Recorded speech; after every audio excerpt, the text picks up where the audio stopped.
and MLA Teresa and MLA Michael Lee. We have 1 hour today for the roundtable. Kevin is going to start with some opening remarks and followed by greetings from Teresa and Michael.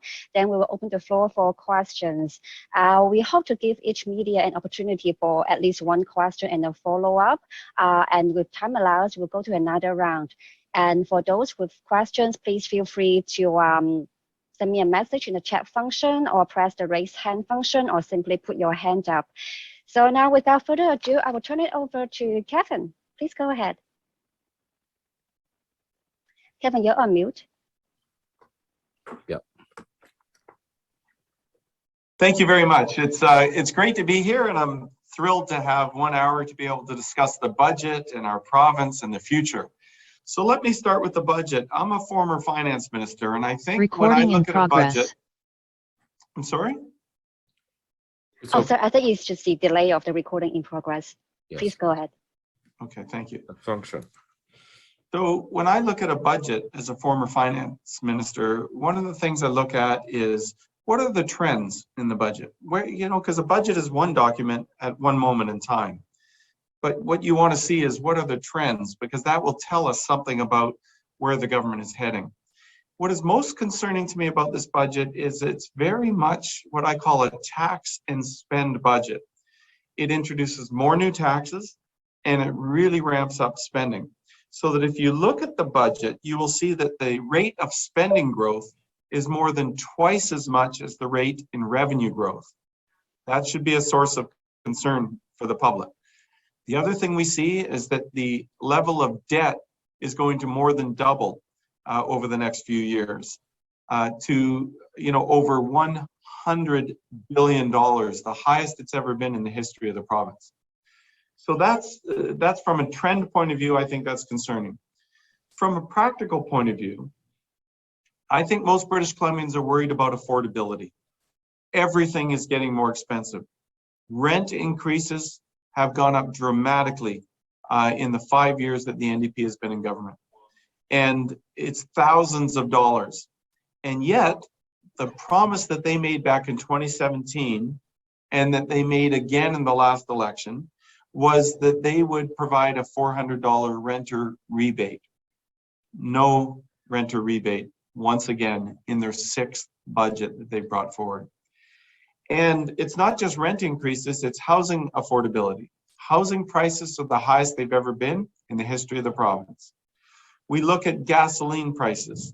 They promised that they were going to do something about gas prices. We have the highest gas prices in North America. We look at groceries, just basic groceries to feed our families. Those costs are also going up dramatically. And so all of these cost pressures are being applied to families. And yet when I look in the budget, I don't see anything that starts to address those issues for families. Now, what you'll hear the government talk about is there's a lot of money for infrastructure spending. Now that is a good thing. And I support infrastructure spending as somebody that built the Canada Line and the Evergreen Line and the Portman Bridge and the South Fraser Perimeter Road and all these other projects, the Surrey Memorial Hospital expansion. Those are all great things. However, what concerns me greatly is that the NDP keep demonstrating that when it comes to results, they're not getting the job done. So it's okay to announce, for example, in Richmond, to announce that there will be a new redeveloped hospital. That's very good. It's something that we in the BC Liberals support very, very much. We had Kelly Green, the MLA, had said that there would be shovels in the ground in 2001, meaning that construction would start last year.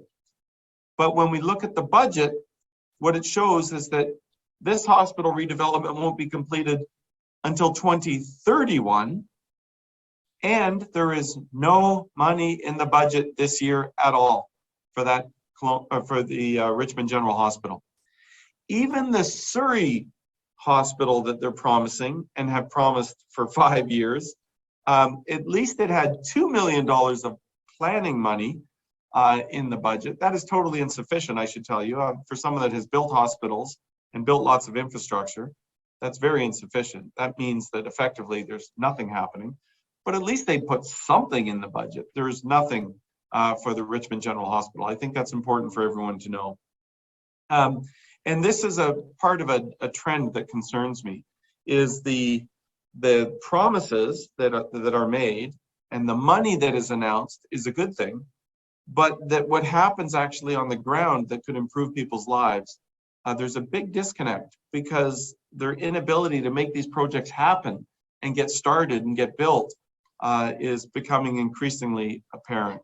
And that should be of great concern, I think, to the broader community.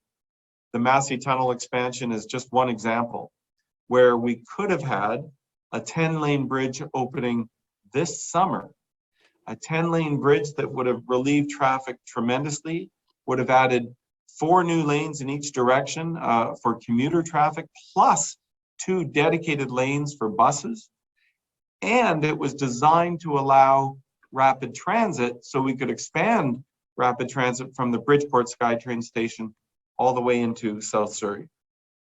And by canceling that project and moving forward with the very, very poor plan around an 8-lane tunnel, they've now basically confirmed to British Columbians there will be no rapid transit connecting Richmond to Surrey. That's unfortunate, because you can't do it through the tunnel. And that there would be the same number of lanes for cars and commuter traffic 10 years from now when that gets built than there is today. And when you think about how much Richmond's growing, how much Delta and Surrey are growing, that is really not helpful for the residents of these fast-growing communities. Kevin, you're on mute again. So I think that the concern that I have overall is lots of promises, lots of lovely announcements, and lots of new spending being committed to, but not seeing that happening on the ground where it matters, with construction starting and projects and hospitals being built and bridges being built and improvements being in place so that people can see those benefits.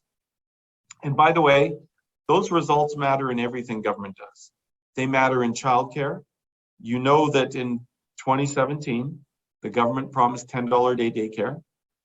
They're now introducing in their 6th budget, they're now saying, well, it'll be $20 a day daycare, and we hope to have something maybe by 2024. That's just not acceptable. You know that we've had the highest rates of overdose deaths, unfortunately, in the history of the province of British Columbia. Again, this most recent year, up 25%. These are horrible results.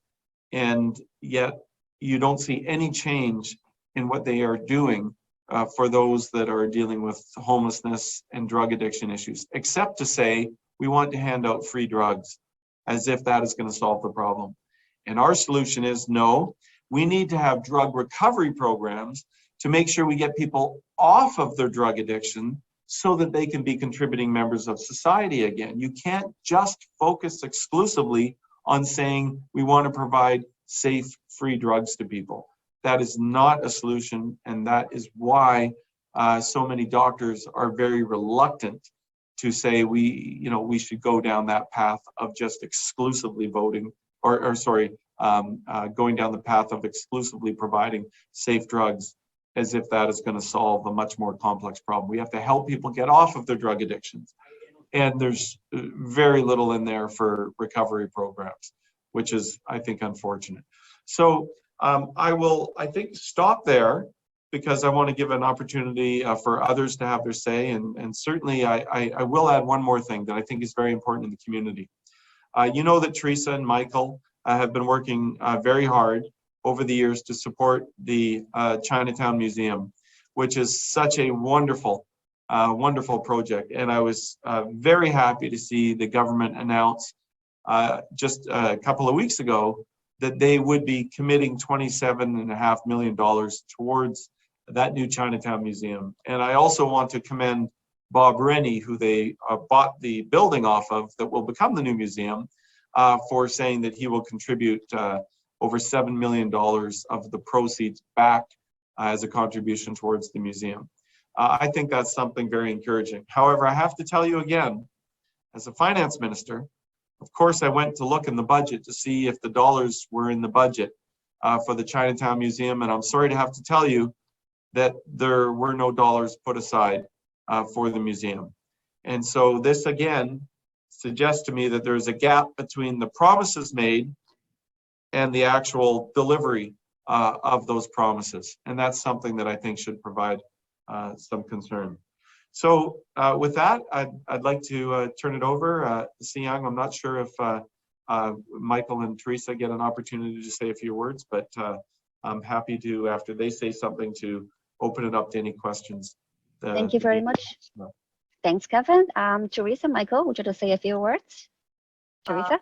Yeah, thank you, Sian. And wow, I guess with Kevin's brief remarks, you can see what a difference to have a leader who was the finance minister, transportation minister, health minister, and deputy premier.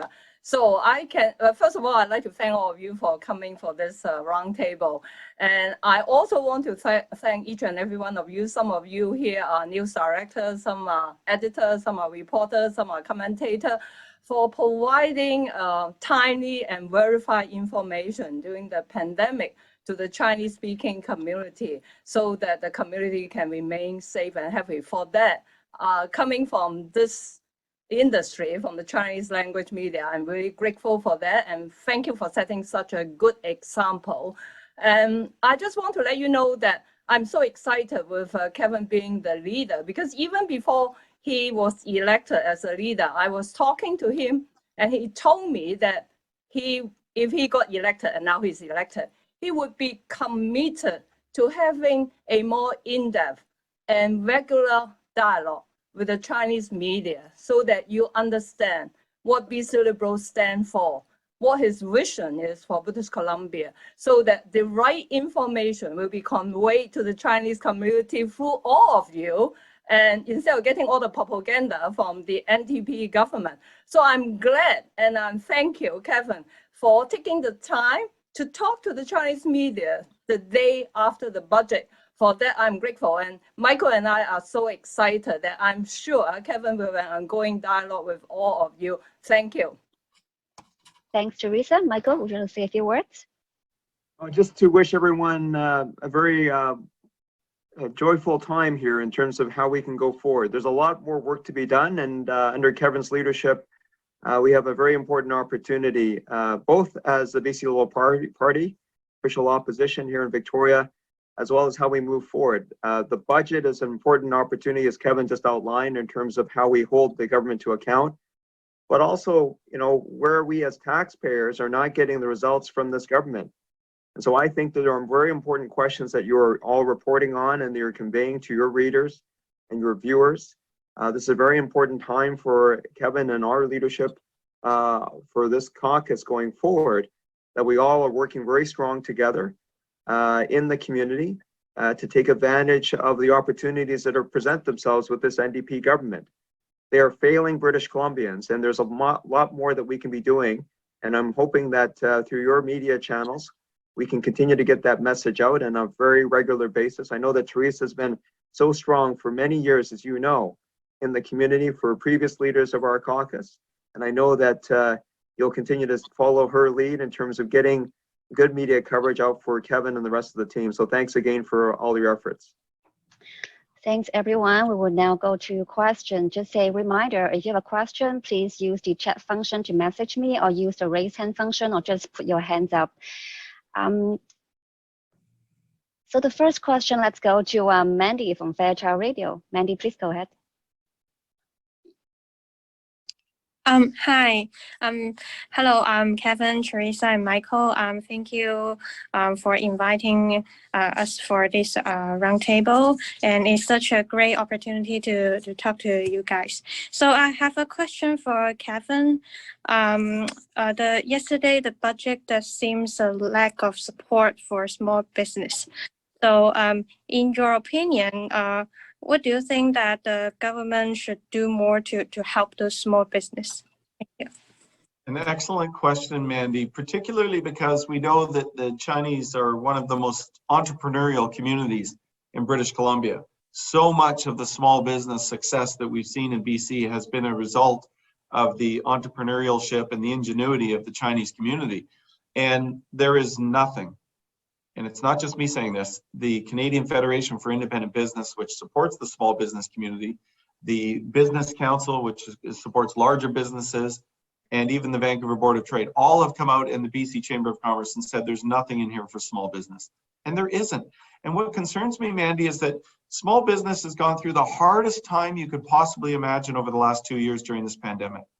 And instead of helping the small business community to get through this period, they've actually imposed new costs. They've continued to raise the minimum wage. And I would argue there's nothing wrong with a higher minimum wage, but doing so in the midst of a global pandemic is certainly a curious way of demonstrating support for small business.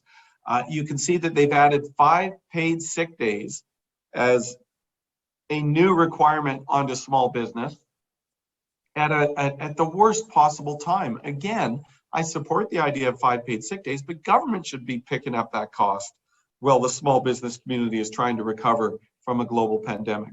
The employer's healthcare tax, again, that the business community has been saying, this is an enormous, huge additional burden that has been put on the business community at the worst possible time.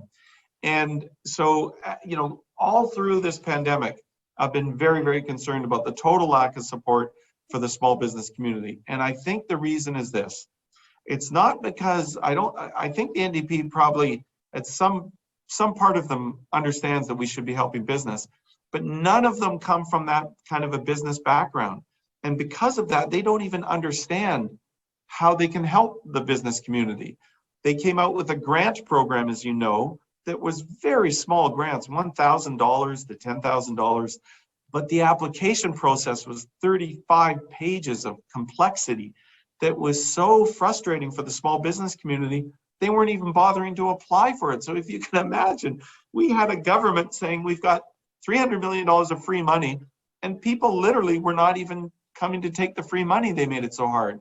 So they had to change the program and try and simplify the application program, etc. But at the end of the day, I think they've really let down the small business community, and that's very unfortunate because it is the engine that is going to keep our economy going. Do you have a follow-up, Mandy? I don't have follow-up. Thank you. Thank you. Next question goes to Andy with CHMB. Hello, can you hear me? Yes. I sure can. Good. Mr. Falcon, you are in finance yourself, and you were finance minister once upon a time. Yes. And we know this is not a good time. Economy is not good, and as you said, business is struggling. And BC is having deficits. But you also mentioned about that you want more funding and the start construction, just talk about it and should be spending money on infrastructure. How could you balance the budget though? If you want to spend more, but everybody knows it's not a good time. How could you manage the profit differently than the NDP? Sure. So it starts with, Andy, that's a great question, because fundamentally what makes the BC Liberals very different from the NDP is that we think about the economy like a pie. And the BC Liberals want to grow that pie, because the more we can grow the pie, the more revenues government will have so that we can invest in all these important services while still balancing the budget. The NDP have a different approach to that pie. They look at the pie and they say to themselves, how do we distribute more of the pie? But they don't think about how you grow the pie. And now this becomes a real problem, because what happens is they will do what they did in this budget. Spending is way up. The actual rate of revenue growth is well below the spending growth. And so, you start to see those deficits grow. And at a time that they're also layering on new taxes. So in the 5 short years they've been in power, BC now has the highest personal income tax rate in North America at 53.5%. That's remarkable when you think about it. And that's being applied to all of those new jobs that they profess that they want to see in the high-tech sector. High-tech sector is a wonderful sector. The Chinese community makes a tremendous contribution there. We want to encourage more of it. And yet, those folks are being penalized the most, because those are the highest paying jobs often that you want to see in an economy. So you layer on housing unaffordability on top of that, so that the tech industry says, well, gee, we'd like to go to BC, but gosh, their taxes are really high and their housing is the most expensive in North America. And gee, even their gas prices are the most expensive in North America. That's a very difficult place to do business. Maybe we should look at Alberta or Ontario or Quebec. And that's what concerns me the most, Andy, is that if we don't have a government that thinks about those things and encourages capital to come here and encourages investors to invest here, then what happens is that pie starts to shrink. And that's what has always been the history of the NDP government. They did this in the 1990s, very disastrously, again, following the same plan that they're doing now, where we had the highest taxes in North America. We had mismanagement of the budget. They ran deficits in 8 out of the 10 years that they were in government. And that left us with, you know, a real mess to clean up when we got elected in 2001. So we want to have a government that is encouraging entrepreneurship, encouraging small business development, encouraging, you know, folks in the Chinese community to feel confident about the future of BC. And I think that what they're doing is the exact opposite. Thanks, Kevin. Andy, do you follow up?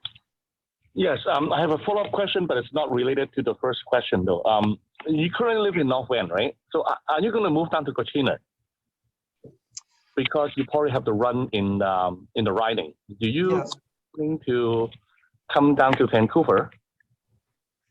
The short answer is no, probably because I couldn't afford to move to Quilchena. It's a very expensive riding. But I live, you know, really a 15-minute drive away. And I think that generally the rule of thumb is if you can live in a constituency, that is certainly ideal.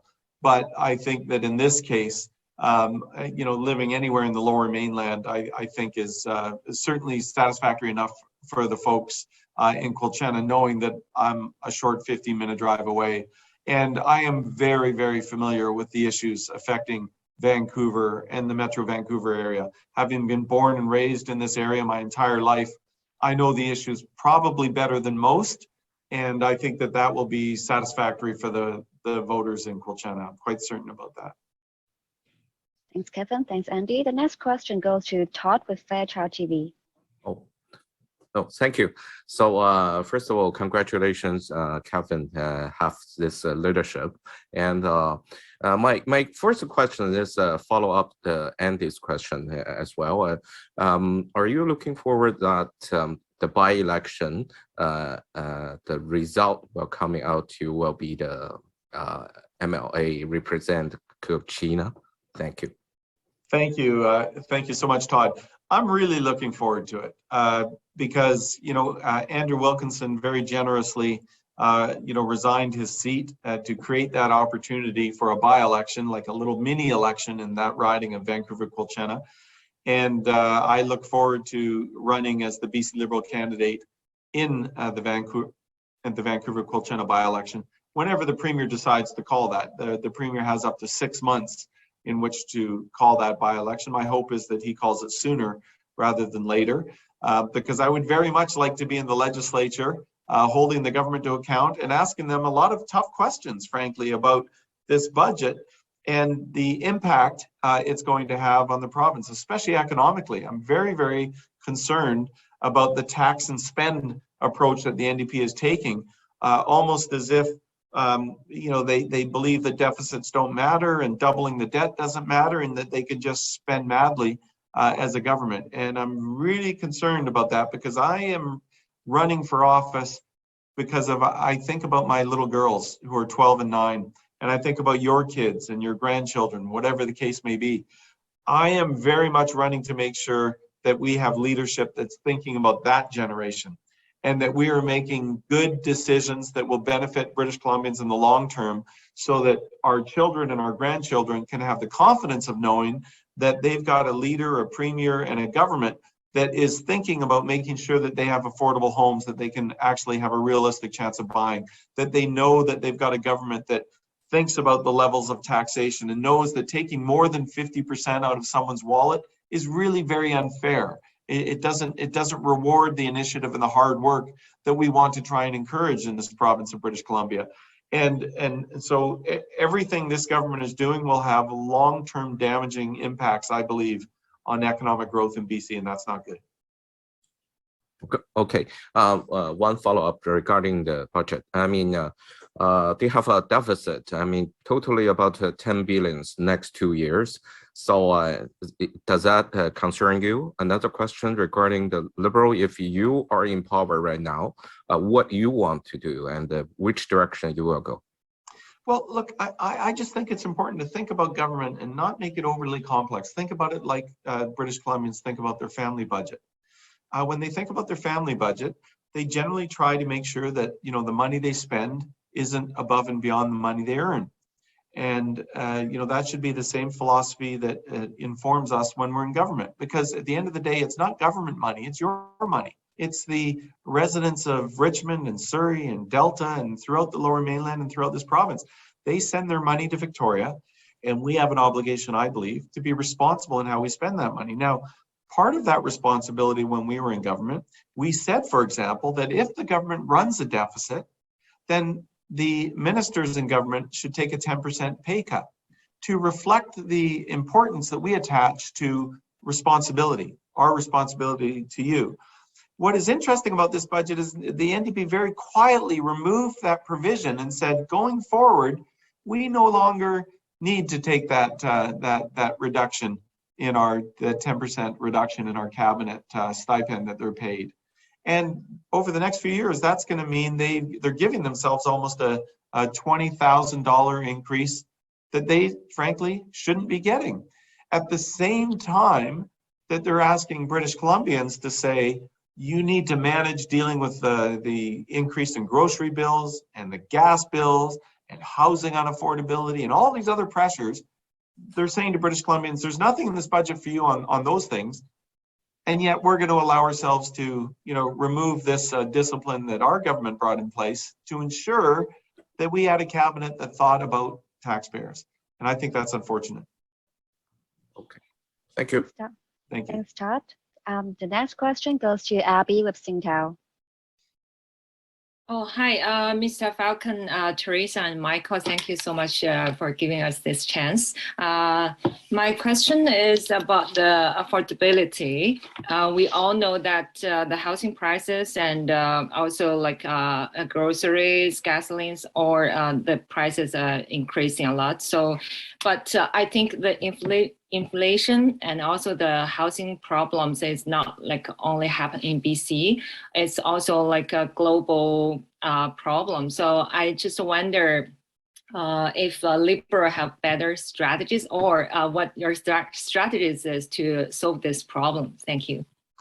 Thank you, Abby. An excellent question. So, you know, when I was running for leader of this party, I said, wouldn't it be refreshing, because I come from the housing sector, as many of you know, you know, working with Anthem Properties, and we built thousands of homes throughout the Lower Mainland, and I'm very proud of that. And I used to say, as I was running for leader, that wouldn't it be nice to have a premier that actually understands the housing sector? So let's look at their record again. Now, the record of the NDP is in 2018, their very first budget, they introduced all these new taxes. They increased the tax on foreign buyers. They added a so-called speculation tax, which has nothing to do with real estate speculation. It just penalizes British Columbians that own a second home or a cottage or a cabin on a lake or what have you. And they added all these other vacant taxes and empty lot taxes, etc. And they did that saying that they were going to deal with the affordability issue. They then blamed the problem on developers and foreign buyers. And as you know, very unfortunately, they actually, you know, cited a very flawed study that looked at some homes on the west side of Vancouver, and they said, well, gee, notice none of them have anglicized names, and therefore really it's the Chinese that are driving up housing prices. And that really helped fuel a lot of the anti-Asian racism that we've seen, sadly, increasing throughout the province. But here's the thing, they were wrong on virtually everything they said. The last 2 years during COVID, we've had virtually no immigration, as you know, because nobody's been able to travel. And they haven't been coming into British Columbia and buying. There's been virtually no foreign buyers of residential real estate in the last 2 years. And yet what's happened to prices? Prices have continued to go up dramatically. in spite of all their taxes they introduced 5 years ago. And what I've always said is you're not going to get more affordable housing by adding more costs to housing. That's number one. Number two is you've got to stop trying to pretend that you're going to create some evil enemy that is really the issue, when the fundamental challenge is that we have not got enough supply into our market. Now, recently, the housing minister, who has been a total failure on this file, he's the one that, you know, that essentially said that the problem with our housing market is Chinese buyers from China are driving up all the housing prices. That wasn't the case. He was the one that, you know, encouraged all the addition of all these taxes, even though that's made no difference, and we've seen housing prices the highest they've ever been. And now he's acknowledged, and this is good at least, he's acknowledged that maybe adding all these new taxes isn't going to solve the housing prices, the housing affordability problem. And he's been meeting with developers secretly, by the way, but that's okay. At least he's meeting with people that know something about building housing. And he's getting a lesson in the understanding of the importance of new supply. And now he's talking about doing what I've been talking about for almost a year, which is that we have to force local government to do their bit to ensure that we get new supply onto the market in a timely way, through legislation if necessary. Because if we are serious about dealing with the issue of housing affordability, we need way more of every kind of housing. We need more rental, we need more affordable rental, we need more condos, we need more townhomes, we need more single family homes where that makes sense, you know, outside of the Lower Mainland. We need more of everything. But we will not get it with a government that doesn't understand the fundamental importance of supply and demand. They don't understand business. And this is why I think it's important for me to just end with this. I don't think it's because they're bad people either. I really don't. I think that they mean well. It's just that none of them come from a business background to understand how to actually get the right results. And I'm happy to say that my combination of being a former finance minister, but also a business person, I think provides me exactly the right kind of skill sets that we need in British Columbia to ensure that we get better results than we're seeing under this government. Thanks, Kevin. Abby, any follow-up? Yes, I have another question. It's about the how to balance environment and affordability, and also like business competition. In this budget, the province will increase carbon tax again, and to make BC a more clean and beautiful province. But at the same time, that means the drivers have to pay more gasoline cost, and also some business who do export, they have less competitive. They're less competitive in the market. So what's in your opinion, what is a good way to balance this? Thank you. Very important question, because the environment is, I think, something that is so very important to all British Columbians. If there is ever a place in the world where you've got a population that really cares about clean air, beautiful scenery, clean water, and mountains and parks, it is right here in British Columbia. But here's where the NDP has really gone very, very wrong. Because when we were the first government, the BC Liberals, the first government in North America to introduce a revenue neutral carbon tax, it's something I'm very proud of. Very proud because we were leaders. Very proud because we were praised around the world for being the first government to move forward in such a dramatic fashion for addressing climate change. And that was back in 2008. And remember, in the 2009 election, the NDP ran an election campaign against the carbon tax, against the revenue neutral carbon tax, and they lost that election. Now, here's what happened. When they formed government in 2018, the first thing they did was they changed the legislation on the revenue neutral carbon tax that required government by law to say that every penny that was generated from that carbon tax had to be returned to the public in the form of lower personal income taxes and lower small business taxes. That was the law. And that was important because we wanted to make sure British Columbians understood that as we go to improve the environment, it's not about a tax grab from government, it was about a tax shift. There was a shift in we're going to tax more of what we don't want to see, which is, fossil fuels and emissions in the atmosphere. But all the revenue generated will help return and reduce costs for British Columbians in other areas. That was the contract that we had with the public. What the NDP did when they changed the legislation is they turned it from a tax shift into a tax grab. And now every penny goes right into government's coffers and they spend it willy-nilly on whatever they feel like. And that's really unfortunate because I think that broke an important contract we had with British Columbians that said we're in this together. And as we fight climate change, we're going to continue to reduce costs for you so that it's a tax shift. And I think that that's something that I've said very clearly. The day I come back into power and become the premier of this province, we will revert back to a tax shift immediately in the very first budget we bring forward, because I want to make sure that British Columbians see significant tax reductions as a result of the increase in the carbon taxes. Thanks, Kevin. Thanks, Abby. And thank you everyone for waiting. We are going to go to Lisa, then Tina, then Sui Hong next. And for those who just joined, just a reminder, if you want to ask a question, please use the raise hand function or send me a message in the chat function. Lisa, Phoenix TV, please go ahead. Thank you, Fiona, and good morning, everyone. My question is not so direct relate to the budget, but I do want to have your comment, Kevin, if you like. I would like to get a comment from you on the current Ukraine situation. The federal government announced a sanction towards Russia yesterday, and because you mentioned about in the budget and on the BC government's effort in trying to bring put down more like carbon tax on the environmental issues and the higher gas price.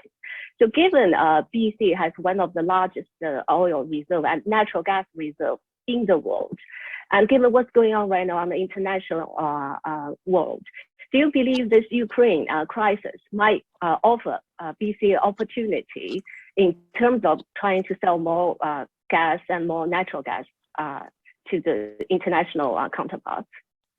Thank you, Lisa. And you've made a really important point that, we're increasingly in a world where there is growing uncertainty.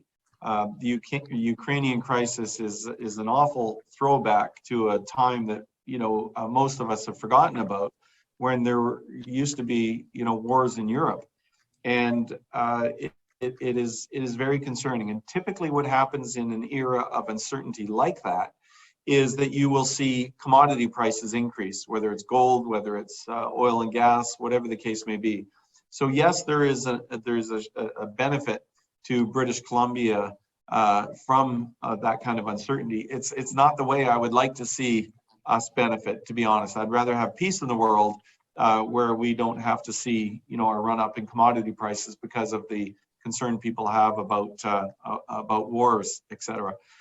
But I think it's a good reminder, though, that one thing British Columbia does have is an abundance of natural resources. And the reason why that is important is because as the world thinks about transitioning to a greener future, British Columbia has most of the natural resources that are going to be necessary to help us transition to that greener future. So all of the things that are utilized in building electric cars or having windmills and moving towards a greener future, we have in great abundance here in British Columbia. And that is a really good thing because we can help the world transition faster to a greener planet. And that's something that I think is an opportunity that we need to make sure we take advantage of. So for example, as we see China and India, they're increasingly concerned too about their levels of pollution, about making sure that their population can grow up, with less smog and with less emissions into their own air. Our ability to ship natural gas to those countries is a tremendous opportunity for them to transition out of coal-fired power into a transitional fuel, which is liquefied natural gas, as they are transitioning towards a cleaner, greener future too. So that's the opportunity I see for us. I think in the short term, yes, we will benefit from a run-up in prices as a result of the uncertainty around Ukraine and Russia. But I certainly hope that's settled peacefully. I would rather not see us benefit on the backs of war and death and destruction in Europe again. Okay, and my second question is also in related to your federal counterparts. Do you support the government? I mean, Trudeau government still insists, they are going to go ahead with this emergency act. And from your point of view, do you believe the federal government is on the right track? Do we actually need that law in place currently?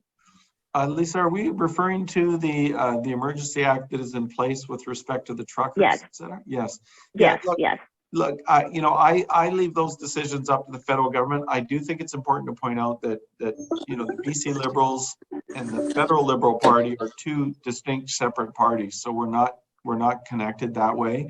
But look, I think we just have to be careful. My goal as the leader of the opposition and as hopefully the next premier of this province is I want to try and bring people together. We've been through two very, very challenging years with this pandemic. It has an impact on people's mental health. I think British Columbians have been enormously supportive of obeying the public health orders. We have a vaccination rate of over 90% in British Columbia. I think everyone has done everything they've been asked to do. But now what they are saying is there's growing frustration. They want to understand from government what is the clear timeline out of this when those vaccine passport mandates will be lifted, when they don't have to wear masks anymore. When will that happen? And on which basis and evidence and data will government be making those decisions? I think that's the kind of clarity that we have to provide to British Columbians. Otherwise, we are going to see increased frustration, anger, and other challenges from the population here in BC and likely across Canada. And we don't want to see that. I want to try and bring people together, not divide British Columbians. And all of us, sorry, let me add this. All of us as leaders have a real responsibility to be very careful with the language we use. Because I am not going to attack people that have frustrations. We don't know what they're going through. Many people have lost their businesses. Many people have lost loved ones as a result of COVID-19. Many people are suffering mental health challenges.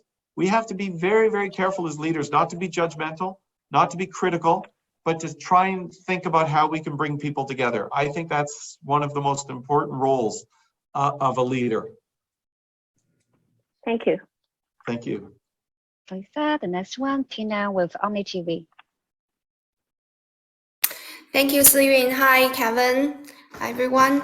I have a question regarding on the yesterday's budget. In the budget, it says for ICBC, it brings 1.9 billion revenue in this year's budget. And I would like to ask Kevin, do you think this is a successful change and reform for ICBC, because we do see the revenue here? And if you have the chance to lead the government in future, will you keep doing this, keep the current policy and all the reform did by NDP? Sure. So yes, I think that is good news. When ICBC is on a sounder financial footing, that is always good news. And I say that as a former finance minister. So I do think that's important. But I do think it's important that the public understand that the reason there has been tremendous savings is because the government has moved to what's called no fault coverage.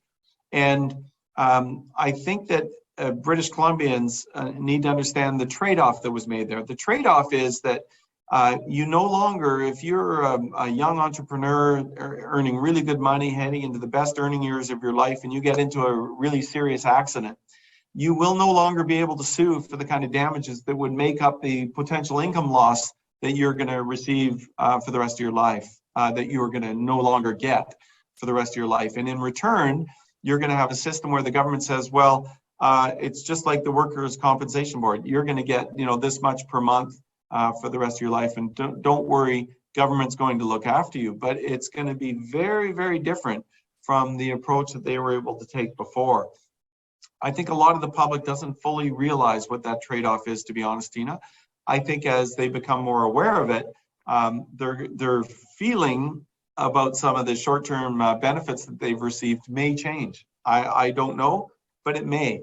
And you've already seen some stories out there and some people that have been involved in significant accidents, sadly, that are now realizing that their opportunity to be able to sue for the right compensation to look after them for the rest of their life has been taken away, and they're now into the world of effectively workman's compensation.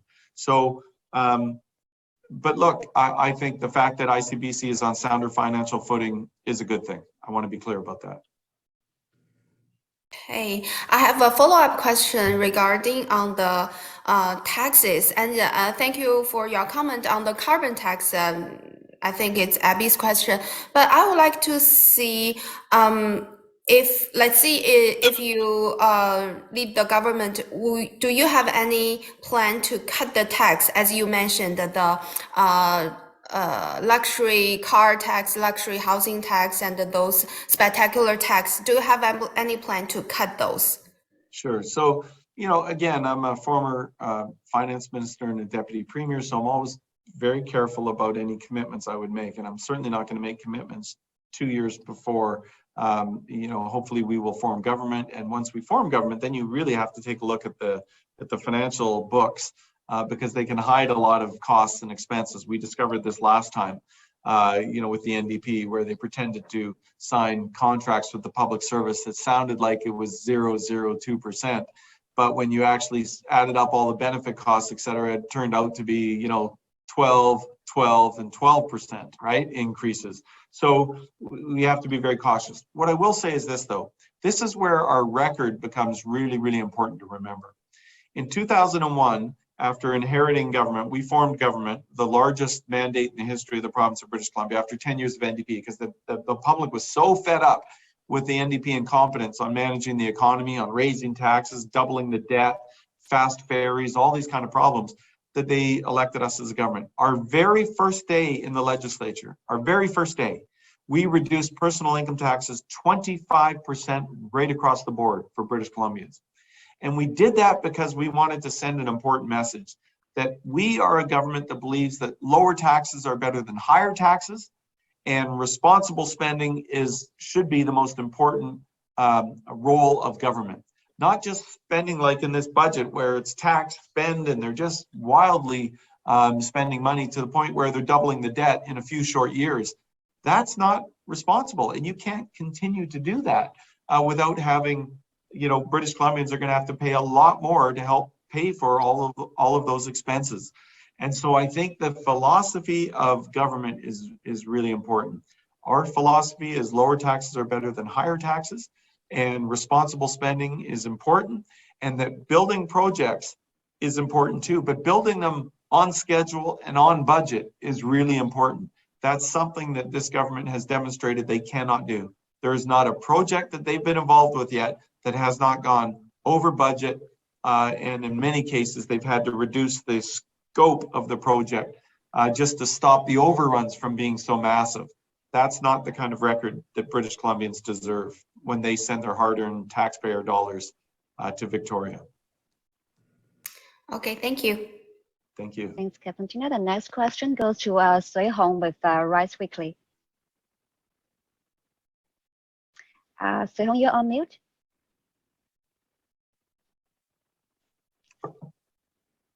Sui Hong, can you please unmute yourself? Okay, so sorry,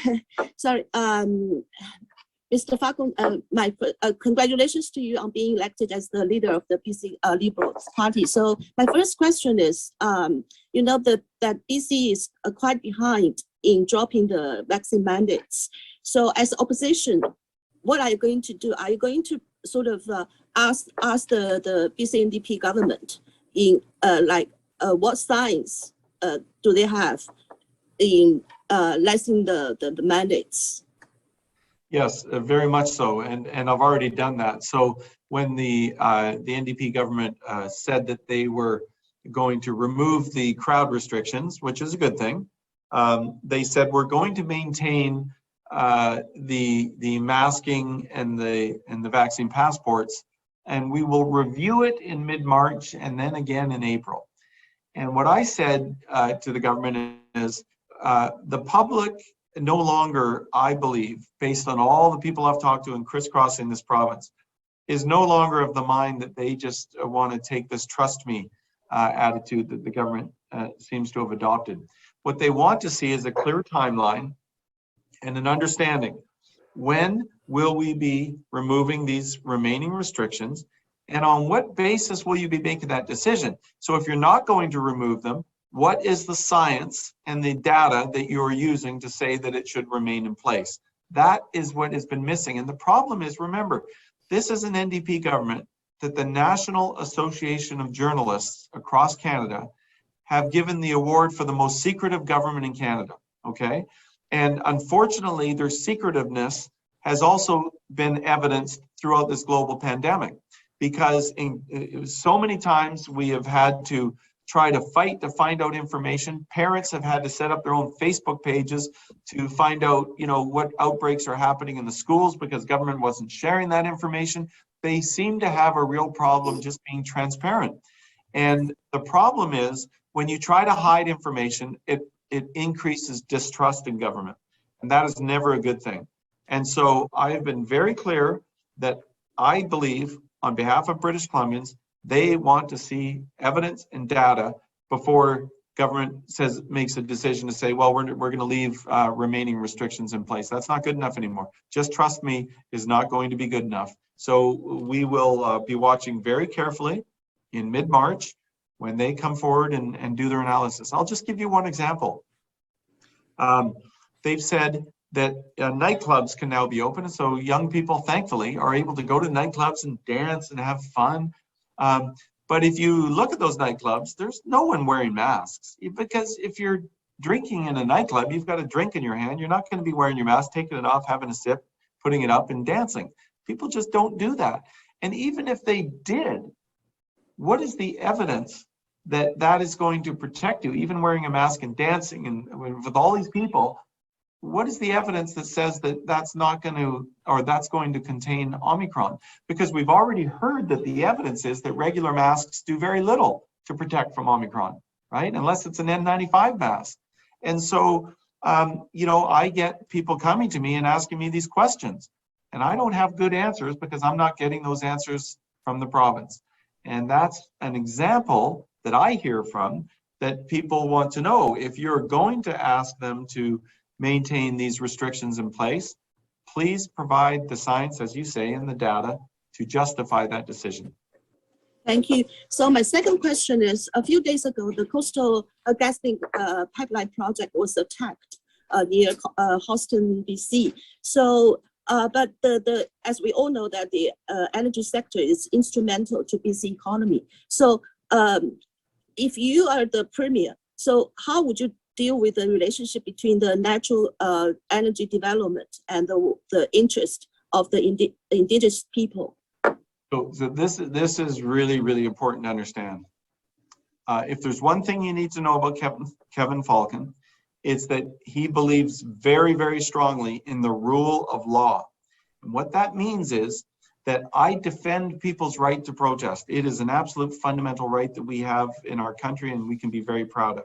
People have the right to stand up and say, we disagree with you, government, you're making a terrible decision. However, there comes a point when government's gone through all the consultation processes, as they have with the Coastal Link gas line.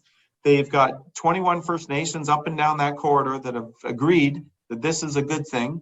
There's over $800 million in benefits that are going to those communities, both First Nations and non-First Nations, as a result of the largest construction project in the history of Canada that was started and initiated under a BC Liberal government, in large part led by leaders like Ellis Ross, the BC Liberal MLA, who was the chief of the Haisla that helped bring about this important investment in British Columbia.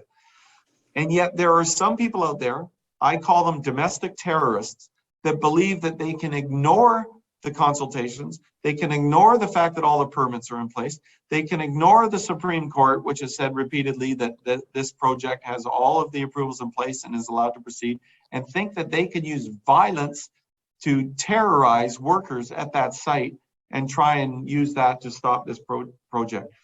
And this, I'll tell you, this is something that makes me very angry. The full force of the law should go after those people and give them the maximum punishment that we can possibly impose on them. Because we can never have a situation in this country where people think that they can just ignore the law like that and violently attack innocent workers who are just going about their jobs and trying to support their families. And the other thing I will say is the NDP is partially responsible for the climate that allows this to happen, because they have one of their MLAs, Nathan Cullen from up in that area, actually wrote to the RCMP federally and said, this is before this happened. He wrote to the RCMP and said, the RCMP have got to stop being so hard on these protesters that are illegally blockading the work that's trying to happen on this pipeline. That's what he did. You had another NDP MLA, a cabinet minister, that stopped by an earlier illegal blockade that they had in Houston, a small community in the north, and dropped off supplies for the people that were protesting. Here you go, just here to show you how supportive we are of people that are breaking the law. That is unacceptable. It is unacceptable. And what it has done is it has encouraged other people to break the law. So in the Lower Mainland, it is not uncommon to see people that are protesting the environment or whatever the case may be decide that on a Friday afternoon, they're just going to go and shut down a bridge because 6 of them feel like they're going to sit down and block the road. No way. That does not happen under a Kevin Falcon premier, because we will arrest them. We will make sure that they get charged, not just release them after being in custody for a couple of hours with no charges. I want them charged, paying fines, and doing community service in the case of a Lower Mainland blockade, so that they understand there's a consequence to that kind of behavior. We cannot have a province where people decide they can choose which laws to obey and which to ignore. That is not the foundation for a free and democratic society to be successful. So thank you for asking me that, because I think it's so important. And look, I want to have excellent relationships, because this was part of your question, with First Nations. No question about it. But there is one law for Canada and Canadians. That law applies to First Nations and non-First Nations alike. We all have a duty to obey that law. And I tell you, there's been decisions government has made that I am very opposed to. And I may protest, I may complain to my MLA or my MP or write a letter or whatever the case may be. That's my right. But I do not have the right to go and break the law. And I will not do that. And I will ensure that we hold people accountable for our laws in British Columbia. Thank you so much. Thank you. Thank you. Thanks, Kevin. We still have like 2 more people who would like to ask questions. And yes, Albert with Fairchild Radio, and then Linda, the last question would go to you. Albert, please go ahead. Okay, so as a senior management in a developer, you sure aware of the slowness of municipalities in zoning those new housing. So do you agree that if you are in government and you're the premier, you will pass the legislation to relax those zoning, and in order to build more purpose-built housing, rental housing? So the short answer is yes, because I think that is necessary. I also think it's worth clarifying. The NDP like to say that I'm a developer and I work in the, I actually don't do any development work at all. Just to be clear, I mean, if I did, I'd be proud to say that I actually do development work, but I work on the financial and capital side of the business. And it's not just in real estate that our company's involved with, but we've got investments in natural resources and in companies that make beer and all kinds of businesses, high technology, etc. So I'm involved in all aspects of those businesses. I think Kevin's radio is big stuck, and let's give it a few seconds to see if he's back on. While we wait, Teresa, Michael, do you have any extra comments to add to anything? More of everything. Oh, and so has by the way, the mayor of Langford here in Vancouver Island. Mayor Stu Young has done an unbelievable job of demonstrating how with the right leadership, you can get a lot done. Unfortunately, they are the exception. Most municipalities are extremely slow. The city of Vancouver is one of the worst. In the city of Vancouver, it is not uncommon to take 5-6 years to get a straightforward rezoning done through the city of Vancouver. All of that delay costs money. All of that additional cost, it's not going to be paid by the developers. It's going to be paid by the end user that's buying those homes. And that's what we have to help the public to understand, that all of this delay, all of the lack of supply, even in the NDP's own budget. You go look, you will see that they're projecting to have less housing over the next couple of years. Less, not more, less. In spite of the fact that the demand is growing. And as we come out of COVID and people start to travel again, we'll probably have more people wanting to buy in British Columbia, and yet the supply will be going down, and that means the prices are going to continue going up. And this is not a good thing for British Columbians. But do you agree that the British government should step in order to relax those zoning and allow more houses to be built? Yes, I do. And by the way, David Eby is now talking about that. What worries me about him, though, is because he doesn't know what he's doing, he's going to do it wrong. And he will impose changes on local government, but they'll be the wrong kind of changes. They won't get the right results. But what it will do is probably create a lot of friction between local government and the province. Look, I can tell you, I have lots of friends that are mayors and councillors. Most of them want to do the right thing. And crafted properly, we could bring about those legislative changes in a way that would actually make them feel happy, because it would relieve them of some of the anger and disruption that they have to face when they're trying to do the right thing and create more housing density, particularly in areas like around SkyTrain stations, etc. I'd love to relieve them of that burden and just make that happen. And there's a way you could do that that is sensible. I suspect that the way the NDP will do it is not going to get the results that we need, unfortunately. Another question is about the speculation tax and vacancy tax that BC NDP imposed. And they released 18,000 rental housing. So, but are you still opposed to the speculation tax? No. So the answer is no. I've been very clear about this. The NDP will keep saying that, oh, he wants to get rid of the speculation tax. All I point out is it's not a speculation tax. It has nothing to do with speculation. Everyone should really understand this. Over 2/3 of the tax is paid by British Columbians, okay? So speculation is when you buy a property and you flip it and make money. That's speculating. You know, having people that own a cottage on a lake or a second property that they rent out is not speculating. In many ways, that can be people that are helping create exactly the kind of housing we need to see more of, which is rental.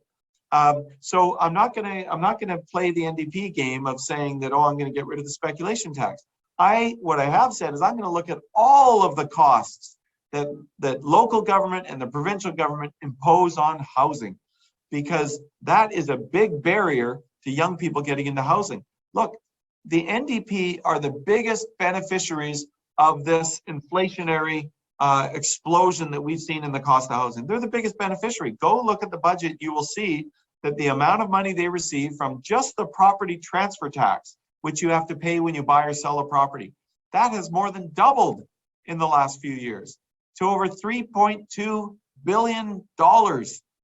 The NDP are benefiting from that. And are they putting that extra money back into helping young people get into housing and making housing more affordable? No, they're spending that here, there, hiring more civil servants. They've grown the size of the civil service by 30% just in the last 5 years, 30%. 120,000 new full-time employees that they've hired. And you know what? If I could see better outcomes, like if I could see that the overdose crisis was getting better, or that, you know, we were seeing, you know, childcare spaces that are $10 a day that were appearing all over the province, or I could see some improvement anywhere, I would say, great. You know, I'm glad they're hiring people to help make things work better in government, but that's not happening. We're not seeing the results. And so that's why as you talk to me over the next couple of years, you will always hear me talking about the distinction between promises and results. Because if you judge government as you should, based on the results they're getting, the results are the worst we've ever seen in every category. And I hope you will all remember that. Housing affordability, gas prices, grocery costs, overdose deaths, unsafe streets, you name it, it is the worst results ever, in spite of all the promises of new spending. So please, that's my most important closing message to all of you. Thank you very much. We are already going beyond our scheduled time, so we'll one last question from Linda, and then we will have Kevin for the closing remarks. Thank you. My question is about Richmond Hospital. Yeah, thank you to tell us today there no any money to the Richmond Hospital during the budget. So after BC Liberal back to government, what's your promise to the Richmond and the hospital? Thank you.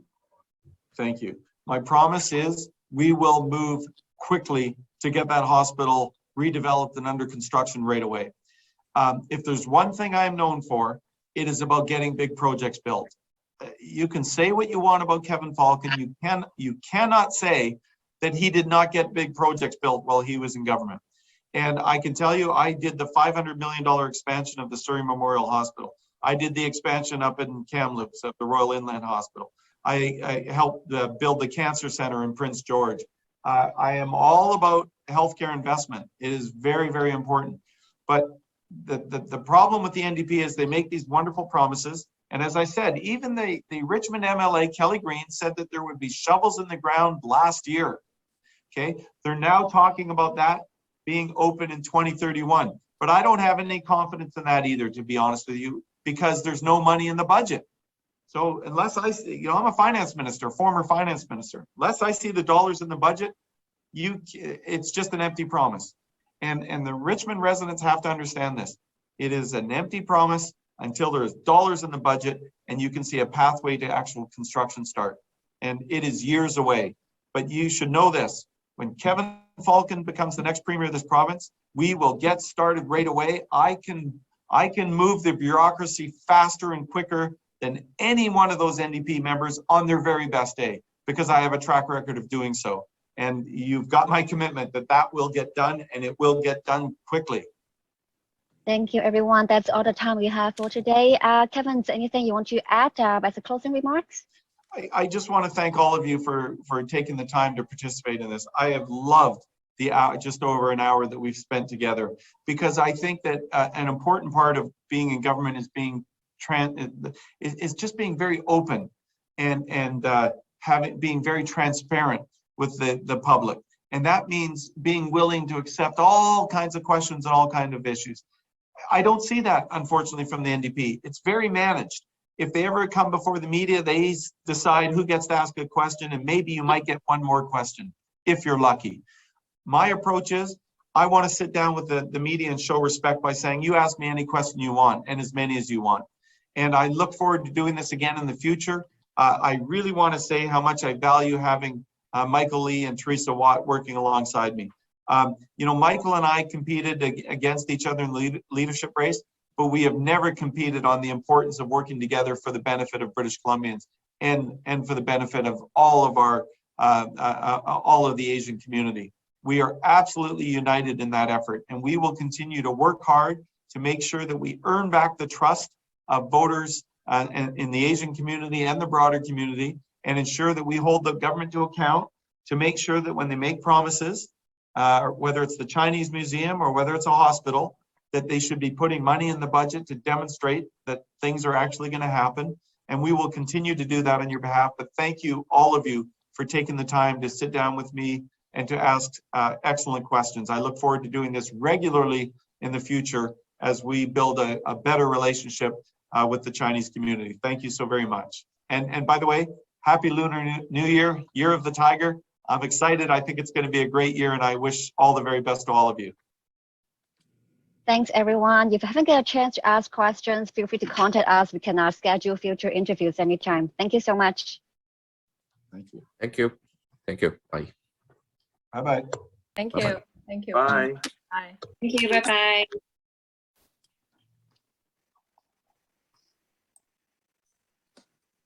Recording stopped.